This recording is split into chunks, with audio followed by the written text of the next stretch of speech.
പറഞ്ഞപ്പോ ഇതൊക്കെ നിങ്ങൾക്ക് വേണമെന്നല്ലേ തോന്നിയ തുടക്കം തന്നെ ചവിടോട്ടന്റെ അടുത്താണല്ലോ വന്ന് കുടുങ്ങി ഇന്നത്തെ ദിവസം തന്നെ പോയി. എന്താ തരാതെ പോയി ബുക്കാളതല്ലേ?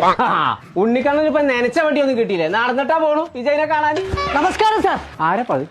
നിസ്കരിച്ചാളെ നേരൊക്കെ വന്നു വച്ചു കളഞ്ഞു. അയ്യോ സാർ അതല്ല സാർ, ഞങ്ങൾ പഠിപ്പിന്റെ ഭാഗമായിട്ട് വരികയാണ് സാർ.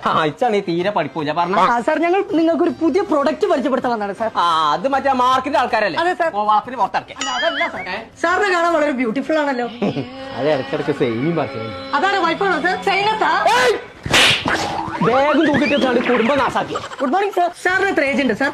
ഇച്ചൊക്കെ 65 വയസ്സായിക്കും. ഓ മൈ ഗോഡ്, സാറിന് കണ്ട വെറും 40-45 തോന്നിക്കുന്നുള്ളൂ. Yes sir. സാധനം എന്താ ചേണ്ട ഇറക്കിക്ക. ഞാൻ ഇവിടെ തോൽഞ്ഞാലും പേടില്ല. സിഗ്മ മാറിയതാ സാർ. ആദ്യമായിട്ട് നിങ്ങൾക്ക് പരിചയപ്പെടുത്താൻ പോകുന്നത് തന്തയുടെ തലയാണ് സാർ. തന്തന്റെ തലേ? അല്ല, നല്ലൊരു തലയാണ് സാർ. ഒന്നും വേണ്ട സാർ. അടുത്തതായിട്ട് പരിചയപ്പെടുത്താം. പുറം ചൊറിയ സാധനം കഴിച്ചു. അല്ല, അതെ സാർ, അത് പുറം ചൊറിയുന്നതാണ്. അതെ അതെ, അല്ലാതെ കുൽസുനോട് പറഞ്ഞാലൊന്നും മാന്തി തരൂല.